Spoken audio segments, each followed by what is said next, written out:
Je suis heureux de participer à cet événement. Notre panel sera en anglais pour l'essentiel. Thank you. Let's dive right in with opening remarks and quick round of insights from each panelist. We will begin with Énergir, followed by Hydro-Québec, Enel, CIB, and Transgas. Go ahead, please. Good morning, everybody. Mathieu Lepage, I'm the Chief Financial Officer of Énergir.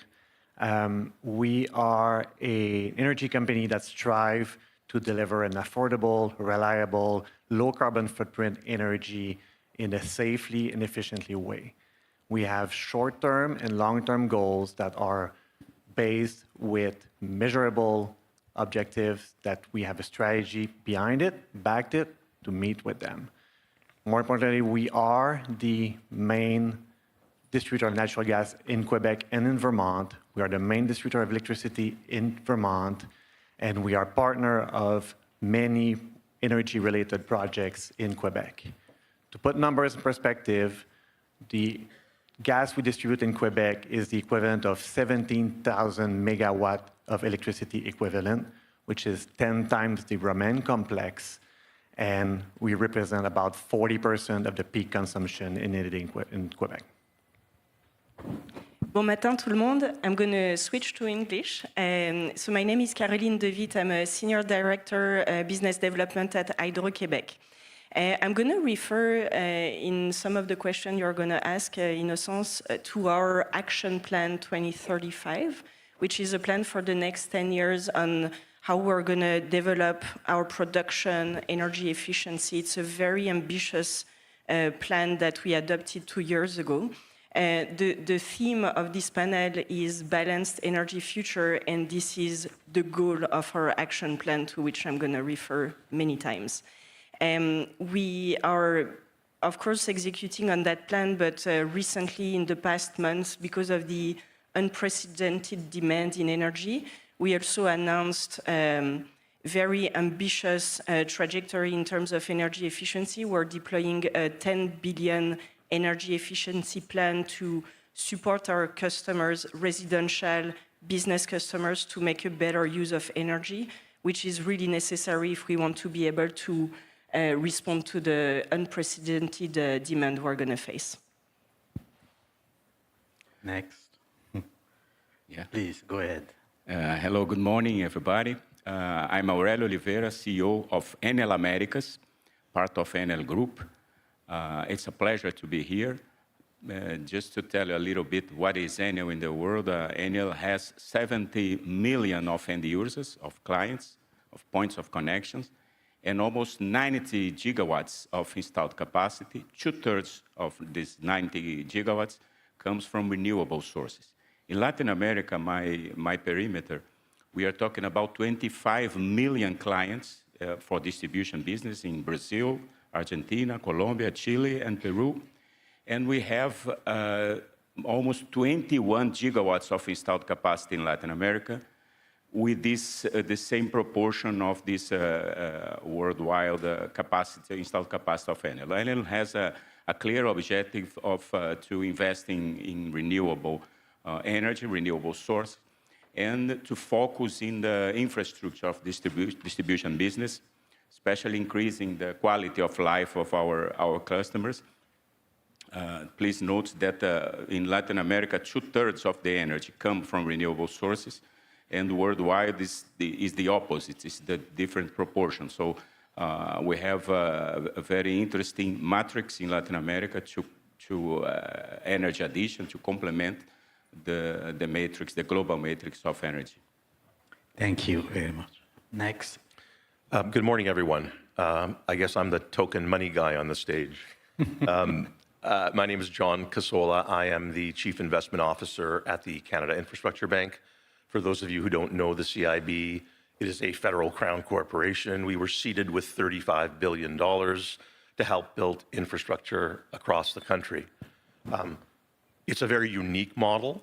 It's one that we spent quite a lot of time consulting to other countries around the world on because they're intrigued on how we deploy our money.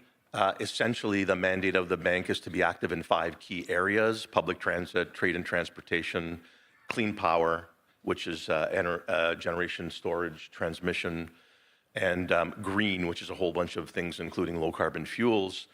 Our role is to really help to catalyze private capital into the deal to help get deals done that are sticky, that for some reason aren't getting done. They have some sort of a gap. And we have, once we determine a project is in mandate, we have full authority to structure it any way we want. In terms of anywhere in the capital structure, we can do equity, subordinated debt, senior debt. We don't do grants, though. It's an investment. And to me, I have to say it's the most taxpayer effective and taxpayer friendly method of investing in infrastructure that the country's ever seen. So we go into sticky situations, as I say, and try and do these deals. I'm really pleased to say that we just 2 days ago crossed our 100th closed deal threshold. So we're over 100 deals closed, about $17 billion in capital deployed. Why is that important? That's not a brag. We have too much work to do in this country for anybody to be bragging about anything. That's my firm view.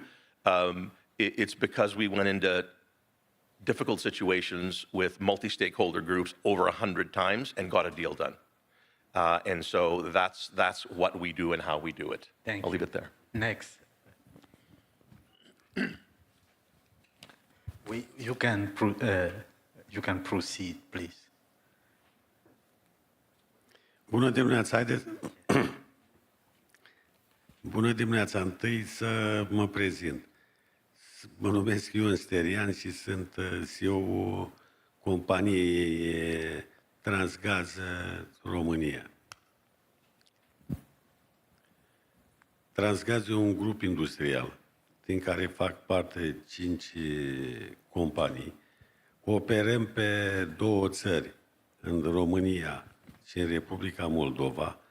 Și tot am un coleg în PNL aici, italian, care cunoaște Italia foarte bine și sistemul de transport.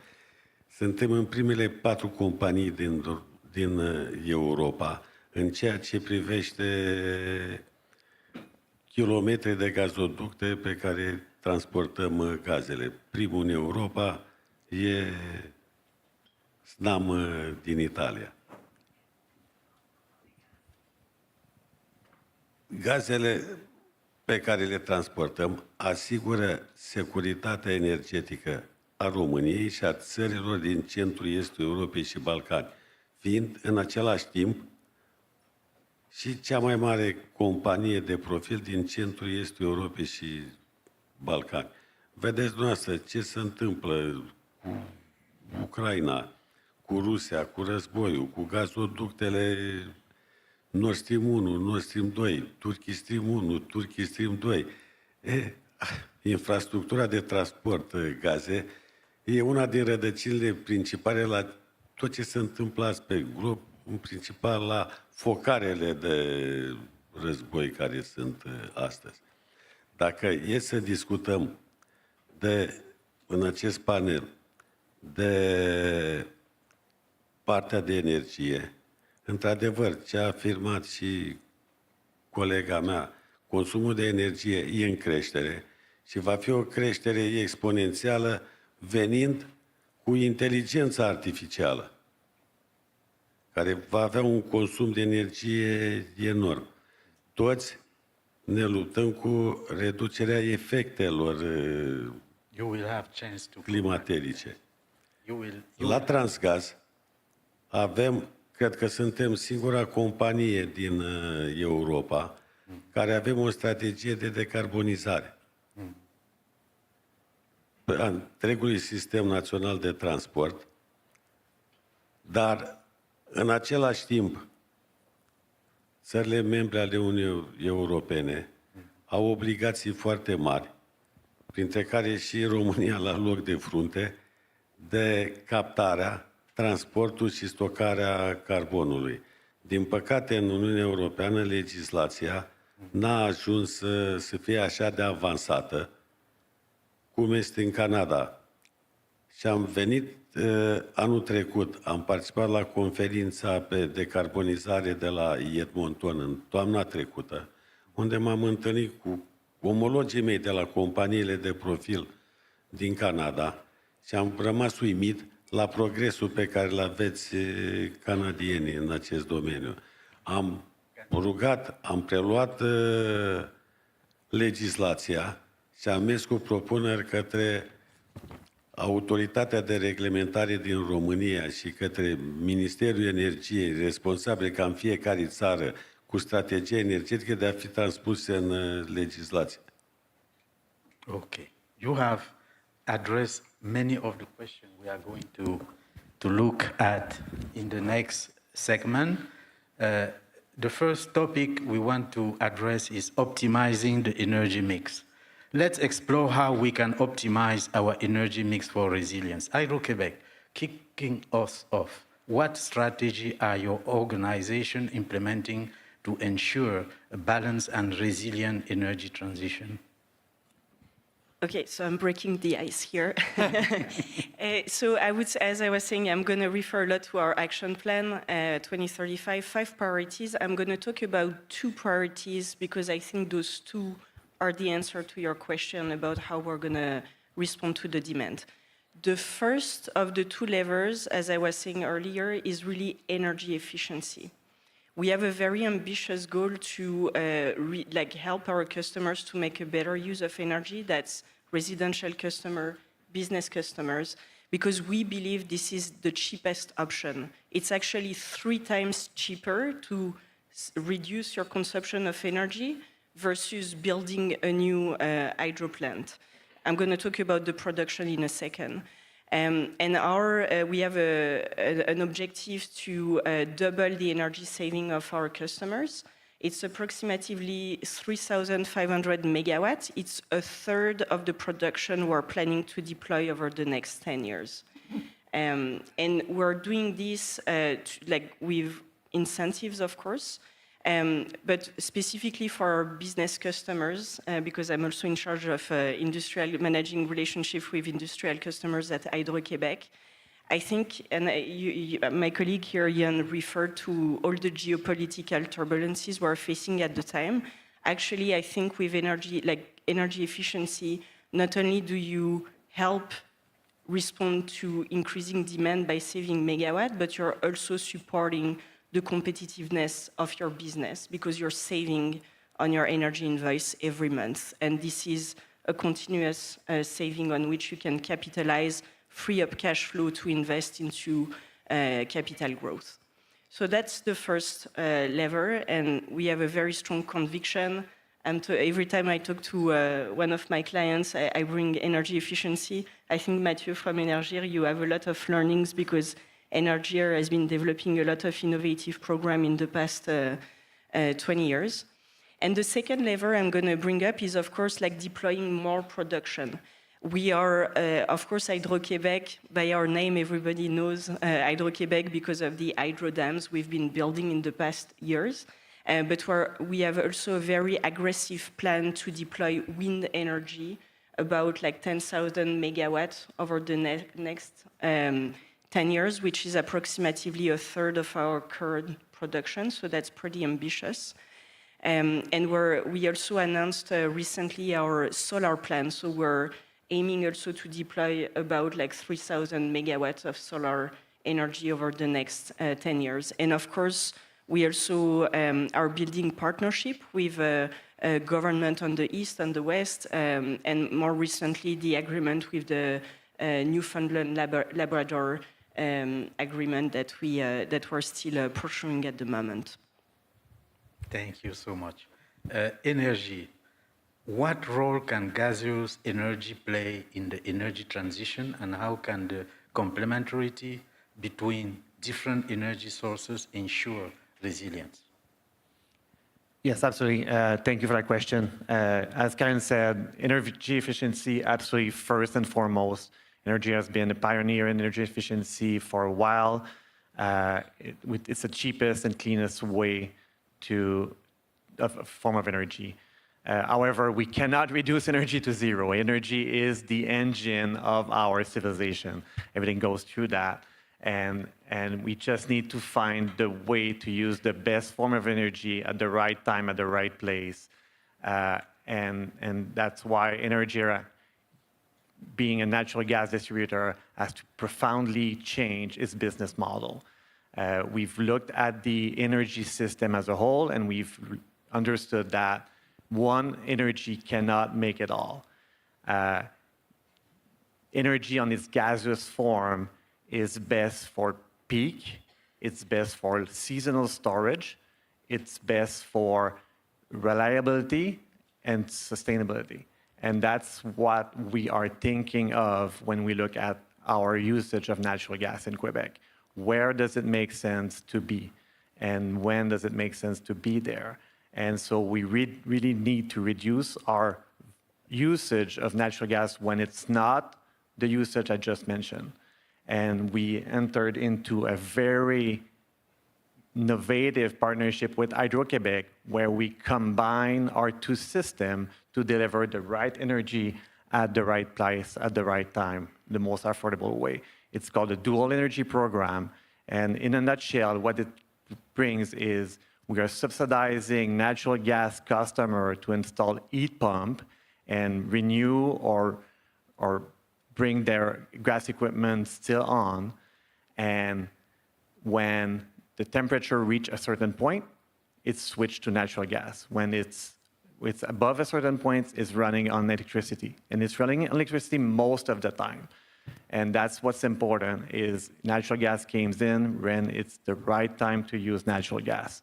It's attracting attention in the US, it's attracting attention in North America. We think that collaborating together, two energy systems together, is the best way to go. And globally, infrastructure are going to change. They need to be reviewed, they need to grow, and we think that using systems that are already in place, we have 11,000 kilometers of underground, reliable, great condition assets. It's just smart to use it. Fascinating, fascinating. Enel, we'd love to your perspective on this as well. How is your organization ensuring a balanced transition? Yeah, very interesting question. Well, not only in terms of cost, reducing costs, but also the security. Security is very important, right? We are talking about a region that we have a low level, in my case, a low level of electrification. So there's a big space for electrification.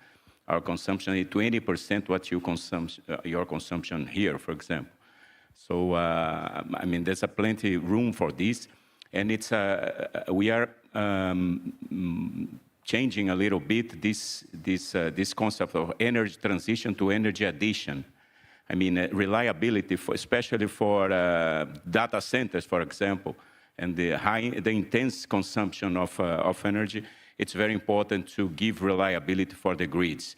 As Mr. Stern's saying about the gas, the usage of gas, gas is still very important. We cannot ignore this, and we need this kind of supply in Latin America. We need also to invest, not our company, but to promote investments in transmission. There's a big gap of transmissions. It is very important. And also batteries. I mean, especially when you are talking about we see worldwide that we as mankind, we do not know yet how to operate integrated system with lots of intermittence of solar and wind. We saw problems in Spain, we saw problems in Chile, in Brazil also, well, even in United States, in Texas. I mean, this is something that we need to reduce the gaps, to increase the reliability with complementary, with gas, with batteries, and also a lack of, in our region, of data in order to process, for example, distributed generation. We have a huge source of distributed generation, And we need to improve, especially the data of this generation in order to operate well. I mean, it's not a discussion, renewables against fossil fuel. No, I think everything makes sense and should make sense in order to give competitiveness and also reliability is also important, no? Because when you do not have energy, it doesn't matter if it's cheap or not, no? Thank you so much. Now to financing, CIB. How can financial instruments accelerate a resilient mix? Interesting question from a financial perspective. So we don't play a role in establishing the mix. Just want to make that very clear. We are a body that responds to the decisions of the policymakers. The policymakers and industry sets the mix, and we help to execute. They're the what, we're the how. And we try and finance that, and we've done that across a variety of different types of technologies. We have a $1 billion investment in the first small modular reactor in the country at Darlington. In the country, in the continent, and one of the few in the world, in fact. So really excited about being part of financing that type of innovation and all that brings. We have renewable energy investments right across the country in all forms, generation, transmission, and storage. What we don't have so far is anything in natural gas. That was because initially when our mandate was created in 2017, that was specifically excluded. But I think, you know, anybody who has been following along in the press these days, I think will agree that that was then, this is now. We're in a new world, and I think there's an acknowledgement that we need to do more with the resources that we have, and we stand ready as an organization that's delivered in every other sector to jump in, and we believe we're an excellent tool to try and facilitate whatever mix the policymakers decide on. Excellent. Finally, Transgas. Your thoughts on diversification. What strategies are your organization implementing to ensure a balanced and resilient energy transition? I hope you can understand the question.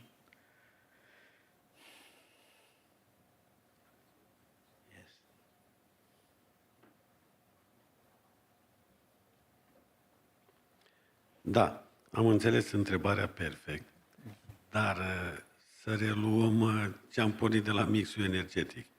Pentru asigurarea unei securități energetice totale, trebuie să ai un mix energetic impecabil. Din fericire, România și alte state, și Canada, mai ales Canada în primul rând, o țară imensă ca teritoriu, cu fluvii, cu munți, se bazează foarte mult pe energia, pe hydro, în apă. Dar, în același timp, ca să menții sistemul echilibrat de transport cu între, că aici e problema. Trebuie să mai ai cel puțin două surse de producere de energie în bandă. Una e gazul metan, care va fi o destinație cel puțin până în anii 2050-2060, nu cum s-a pornit cu eliminarea totală a gazului, că e foarte poluant. Nu e așa. Gazul față de cărbune e mai puțin poluant cu cel puțin 50%. Pentru o gospodărie care se încălzește cu lemne de foc,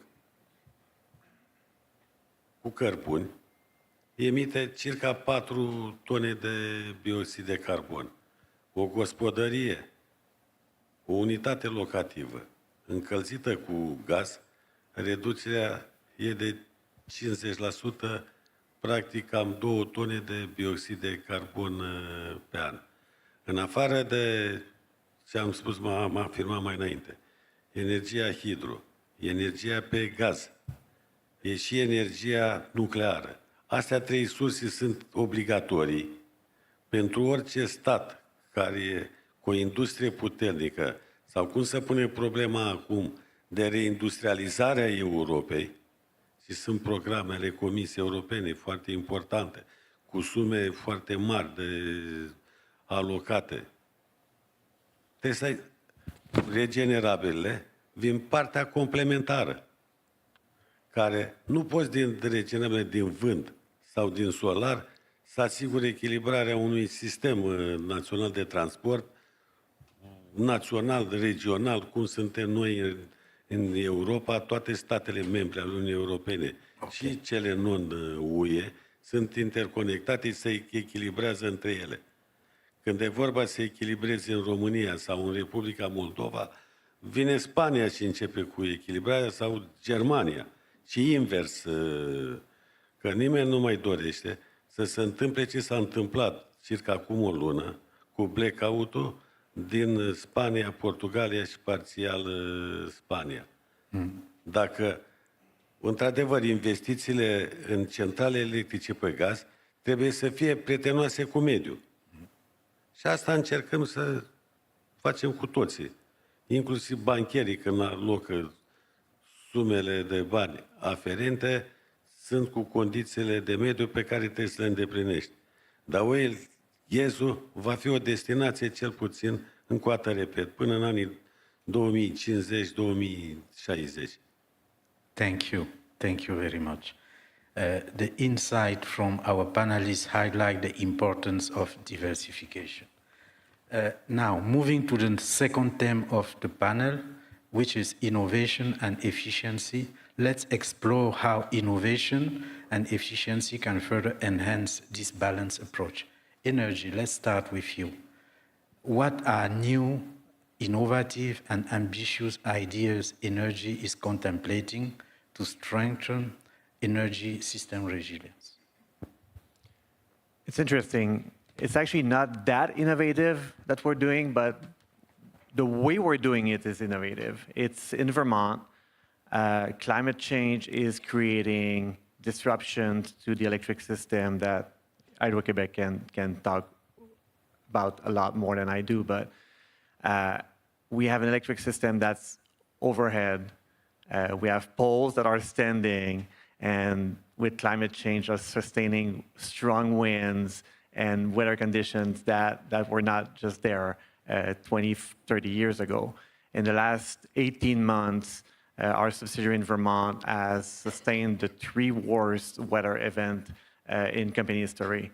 In the last 18 months, we have spent over $100 million in just putting the network back to where it was. And that just doesn't work.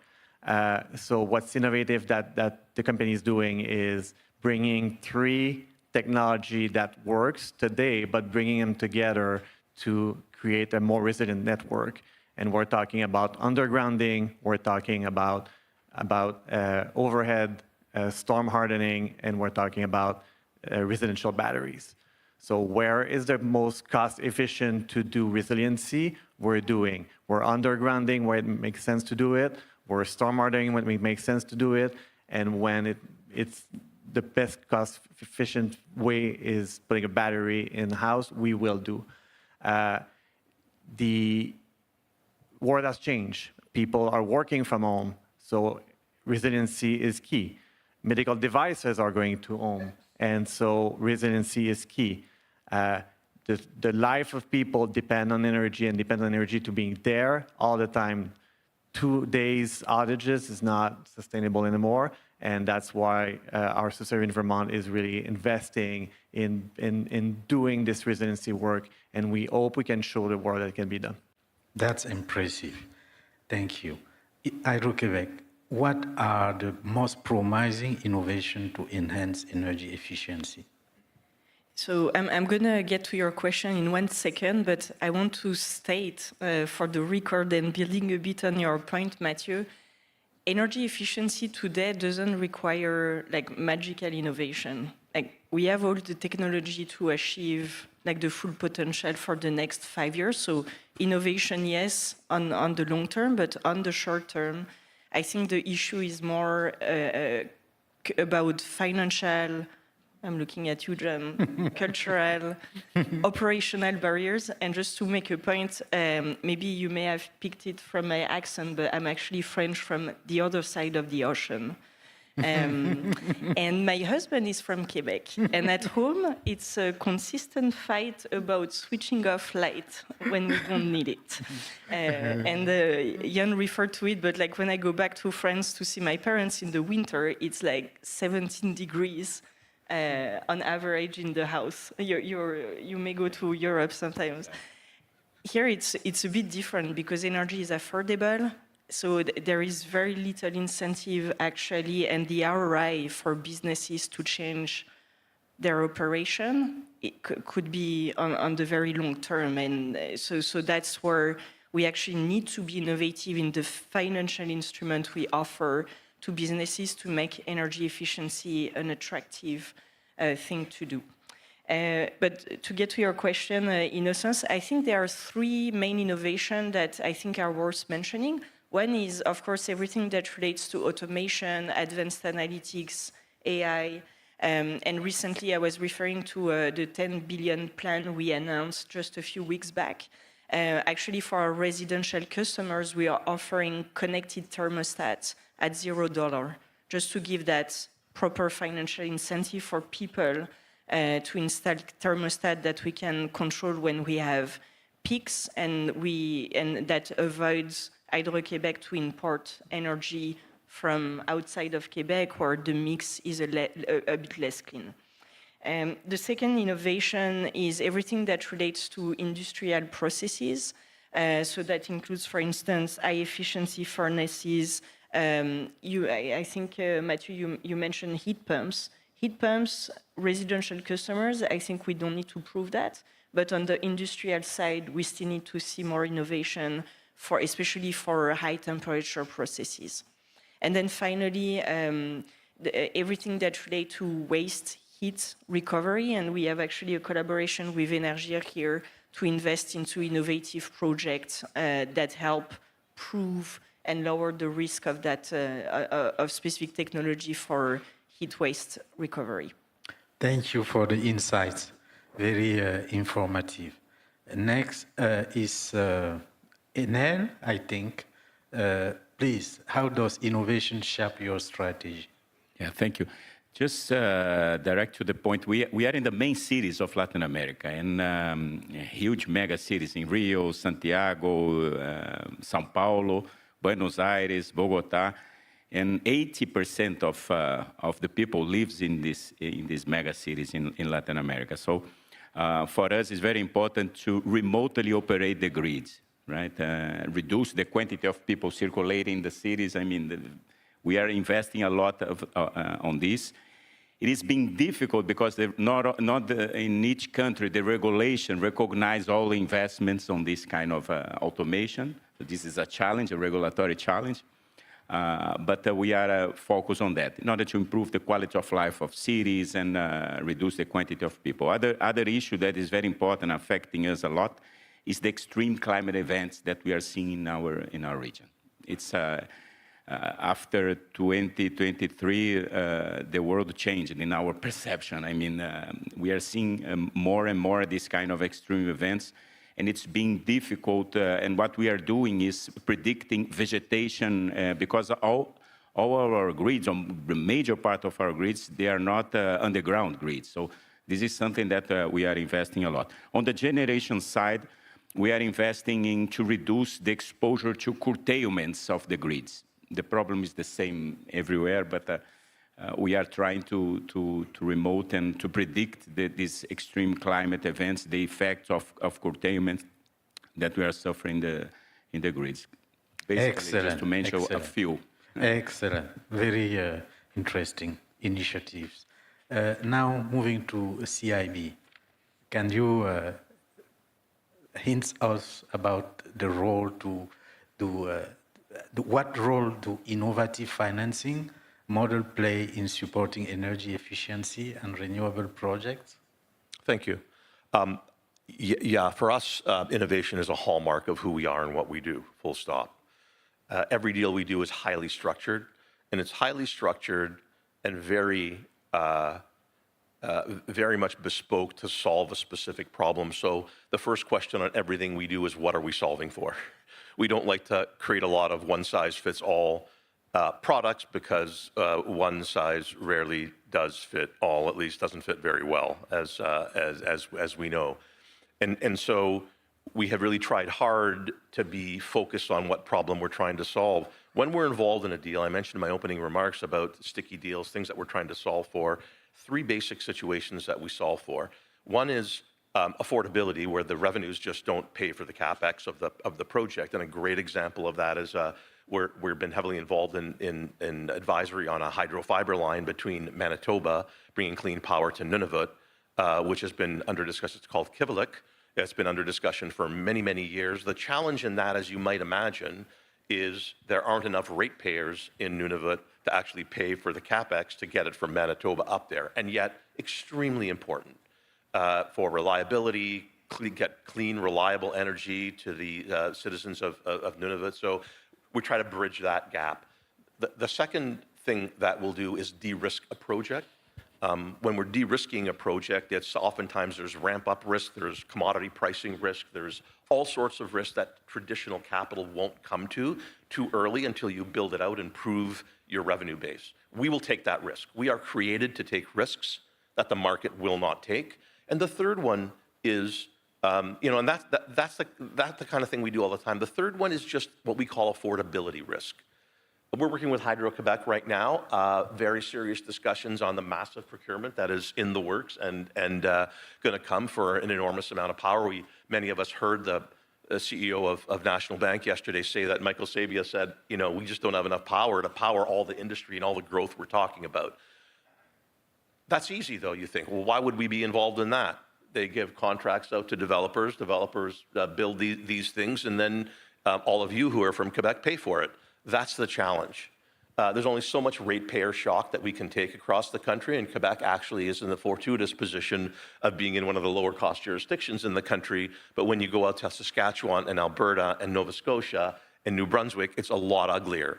And so, yes, we can build. And so we're trying to actually create an affordability buffer there so that we're not waiting to develop more power, the power that we need. We can get it done earlier, and it doesn't hit the ratepayers at such an alarming rate. So those are just a few examples of how we have tried to innovate and trying to accelerate and get projects done. Thank you, fantastic. Moving to Transgas, we'll close this term with your insight on innovation, please.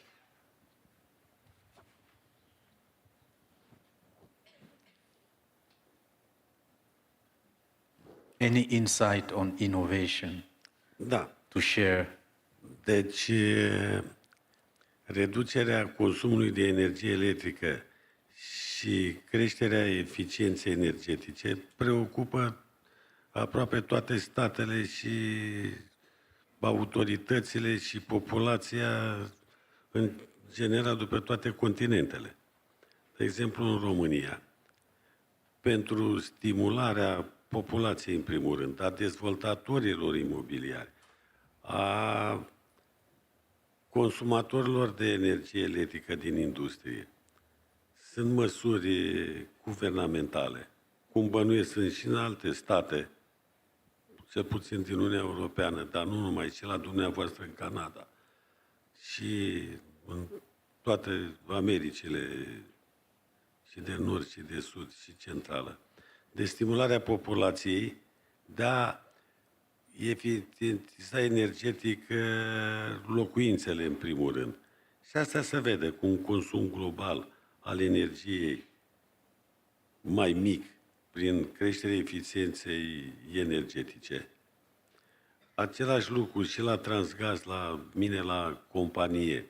Am luat clădire cu clădire, instalație cu instalație, să eliminăm pierderile de energie, odată prin o economisire, la gazul metan, prin pierderile, și sunt într-o colaborare de excepție cu o firmă din Canada, Boreali, cam așa ceva se numește, o firmă foarte importantă, și în colaborare cu alta din Emiratele Arabe Unite, la care lucrăm pe un program pilot de detectarea pierderilor de metan.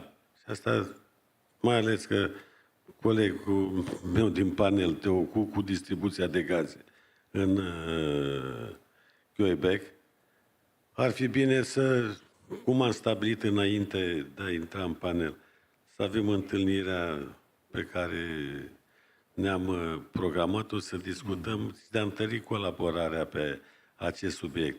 Pentru că pierderile de metan sunt unele dintre cele mai importante din industria extractivă de petrol și gaze și din partea de transport și distribuție gaze.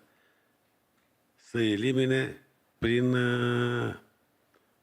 colaborarea pe care o avem la ora actuală cu firma canadiană Boreali și din Emiratele Arabe Unite și sunt foarte mulțumit de rezultate. Pe partea cealaltă... We have to speed the process because we have only 10 minutes left, so I'm sorry for that. So what you can see is that through financing model, digital tools, or next generation infrastructure, at continuous advancement are shaping the future of sustainable energy. Thank you for your insight. Now we are now moving to the last segment of the panel, which is about collaboration and policy alignment. With this innovation we are talking about in mind, collaboration across sectors and strong policy alignment will be key to accelerating change. Collaboration is the glue for progress. Energy, how can financial attractiveness be enhanced in the context of decarbonization and climate change? What are investors' expectations?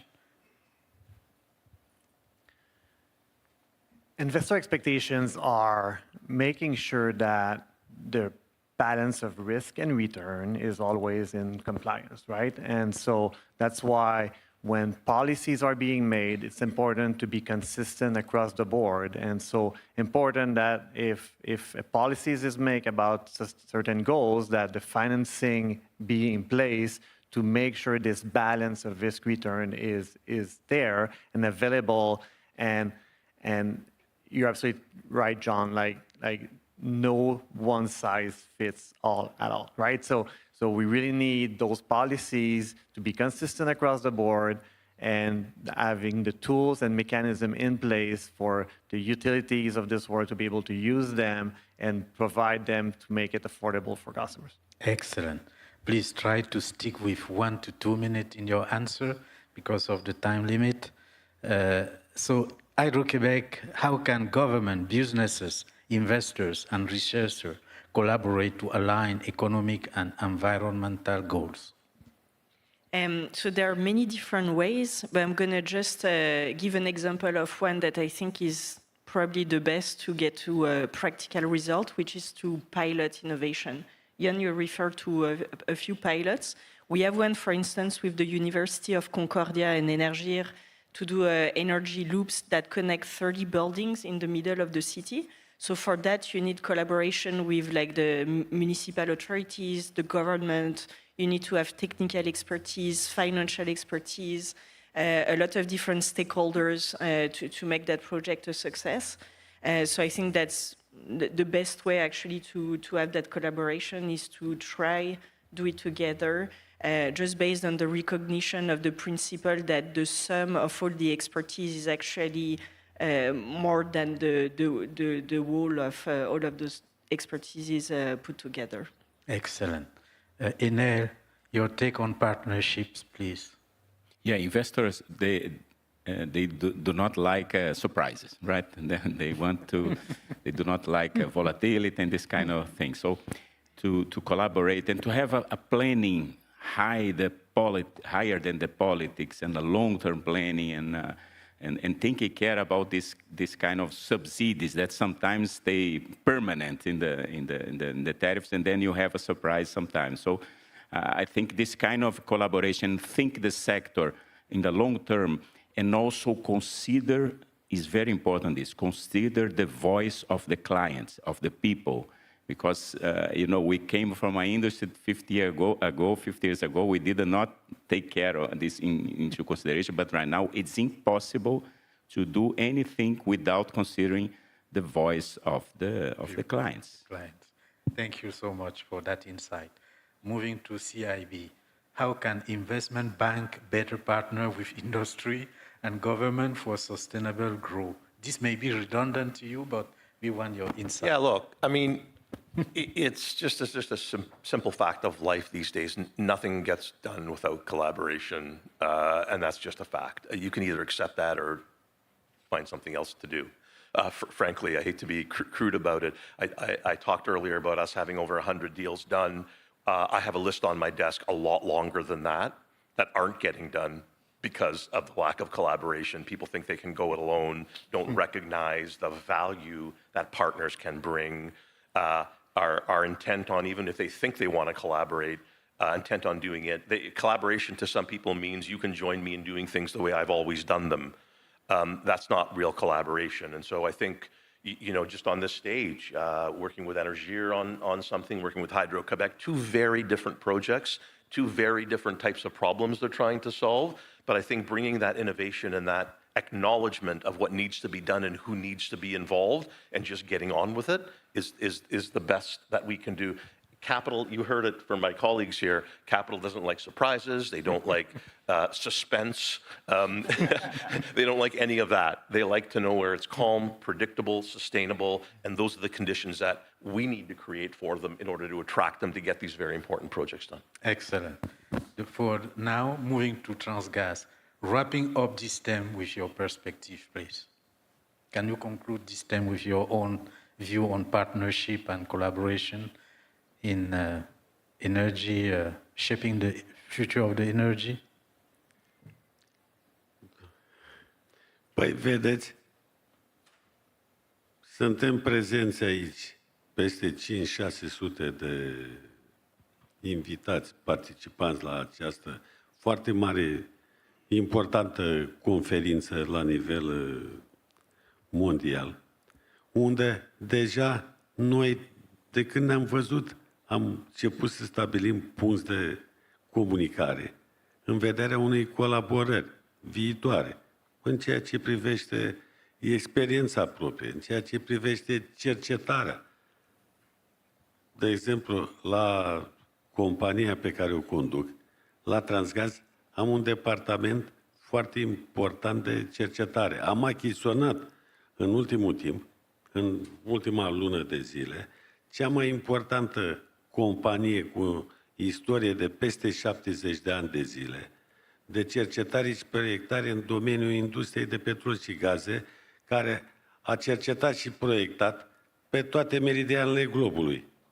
Că în domeniul industriei de petrol și gaze, România are cea mai bogată experiență, începând de la primul foraj, prima rafinărie, primul export de gazolină, prima conductă de transport gaze, au fost în România. După aceea a venit Statele Unite ale Americii, după aceea italienii de la SNAM, la peste 50 de ani după noi și-au construit prima conductă.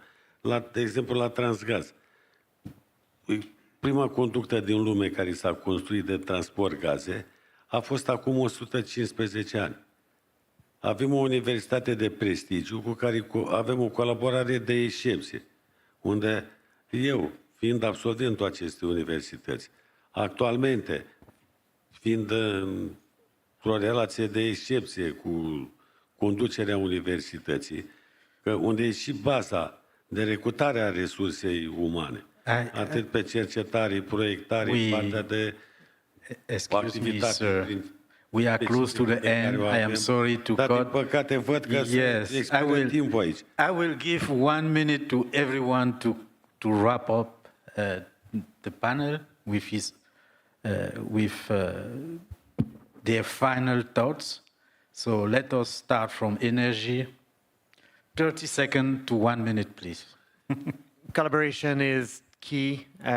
People around the world have been in a situation we are in because of climate change that they were before us, and I think it's just key for everybody to acknowledge that, collaborate together, find a solution that works and that can be applicable now.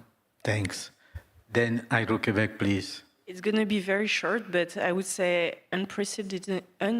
That's okay. The most difficult English word to say: unprecedented times calls for unprecedented actions. Excellent. So that's it. Very well said. Next is Enel. We are Latin America is 5% of global GDP, 7% of global population. I mean, lots of inequality. Energy can reduce this gap, and it's very important to consider our region for investments. Thank you so much. Next is CIB. I'll just repeat what Caroline said. It's unprecedented times. I have a lot more practice saying that than you do. You have more practice. Yeah, that's right. That's exactly right. And look, we have huge challenges. We've been hearing about it all day yesterday. You'll hear about it for the rest of the day today. We believe that we at the CIB are poised to play an instrumental role in helping with that, and I look forward to dealing with many of you on your projects in helping to move things forward. Finally, Transgas, please. Până în încheiere, ce vreau să spun? Că pentru mine a fost o onoare, o mândrie să fiu în acest panel cu 4 manageri de excepție, reprezentând toate generațiile, începând de la doamna de lângă mine, cea mai tânără, la colegul cu finanțele la vârsta medie și cu mine, capitan, bănuiesc de echipă, și n-aștept decât să colaborăm și să avem progrese în continuare. Că dacă iar nu suntem într-o comunicare, nimic nu... Unde nu există comunicare, nimic nu se întâmplă bun, ca să știți. Thank you all for a dynamic discussion. You were very well prepared and the delivery was excellent. So let's carry these ideas forward as we shape a balanced energy future.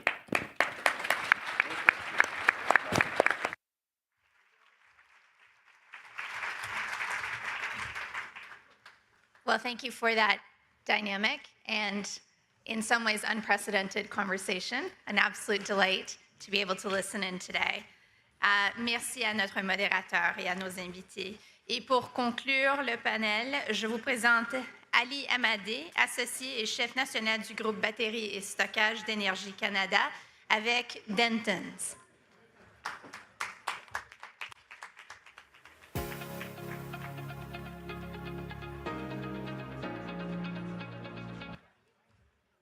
Merci beaucoup. Merci, Catherine, pour cette introduction. Mesdames et messieurs, bonjour et merci pour votre présence aujourd'hui. Au nom de mes collègues chez Dentons, je tiens tout d'abord à remercier le Forum des Amériques pour cette belle conférence encore cette année. Dentons est évidemment fier d'avoir été toujours un partenaire de la conférence depuis ses débuts. Je tiens également à remercier la contribution de l'expertise des conférenciers aujourd'hui. Les thèmes de ce panel, soit la transition énergétique et l'avenir énergétique de la planète, sont des sujets qui me passionnent. Puis je suis honoré d'avoir l'opportunité de vous dire quelques mots en tant qu'avocat qui est impliqué dans ce domaine, mes pensées là-dessus. Ladies and gentlemen, we are in a world in transition. We're at a crucial time for humanity and for our planet in general, a turning point.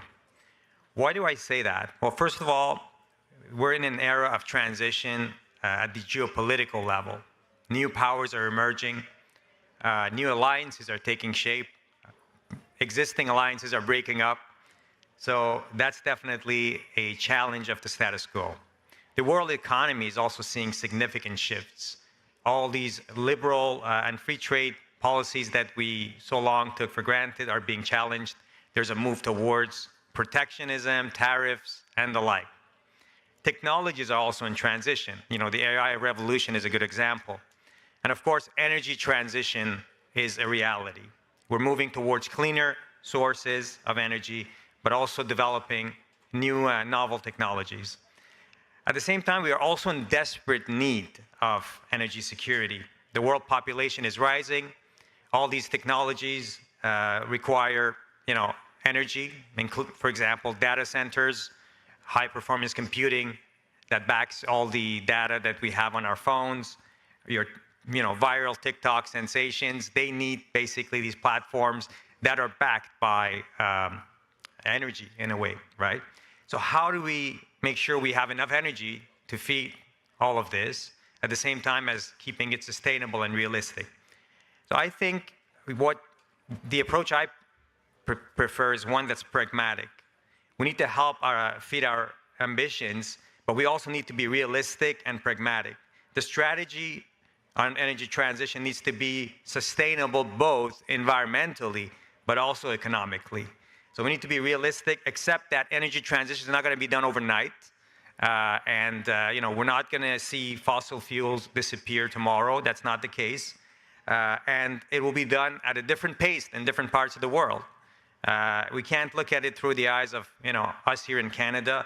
In a lot of developing countries where poverty and food security is the main priority, where I can tell you clean energy transition will have to wait in line. So we have to be pragmatic. But we also need a balanced energy mix, one that includes renewable sources, but also fossil fuels produced with a more sustainable and emissions-reducing means and new technology, like Énergir was discussing today. And a coupling of these hybrid solutions where you have electricity and gas and other types of sources.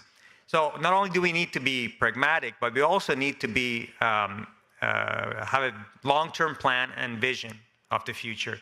Look at China, for example. They invested in batteries, EVs, decades ago. 15 years ago, I was living in China. A company like BYD, not a lot of people outside China knew it. Today, it's a powerhouse. So they invested early, and today they're reaping the fruits of their investment. And of course, they're a leader in the world on that front, and we're trying to play catch up. So long-term vision is important, and I see what Hydro-Québec, for example, is doing on its part with its Action Plan 2035 is a good example. CIB is helping fund these, and companies like Énergir, Enel, Transgas here today also discussed how they're contributing. I can say a few words about how Dentons is playing its part in all this. So, we're the world's largest law firm, and we have been at the forefront of energy transition. And I'm proud to say that we're one of the first Canadian law firms to have a team dedicated to energy transition innovation. And we're the first Canadian law firm also to establish a dedicated battery and energy storage group, which is headed by yours truly here. Our team of experts, they help companies across the board in this energy transition world. So whether it's a Quebec startup, Electrion, which is producing aluminum-ion batteries and doing research and development on new technologies, whether it's advising and funding a critical minerals project in Africa, or helping an Indian EV producer to expand in North America, or whether it's helping a oil and gas company in Alberta to reduce its carbon emissions. Dentons is there to help in all of these projects across the world. So I will finish also by saying that Canada has everything it takes to lead in the energy transition world. We have elements needed to become a major player in this space. We have great universities and research centers. So innovation, we have what it takes. We have natural resources that are developed with amongst the most stringent ESG requirements. So we have what it takes, and I'm happy to see that Mr. Carney's government is looking at a Canada-wide big picture strategy in developing our energy mix, our infrastructure and energy projects, and that's what we need in this world. So let's keep talking about this, and thank you all for listening, but I think it's important we keep talking about this because energy transition is not only relevant for us, but also for our future generations. Thank you very much.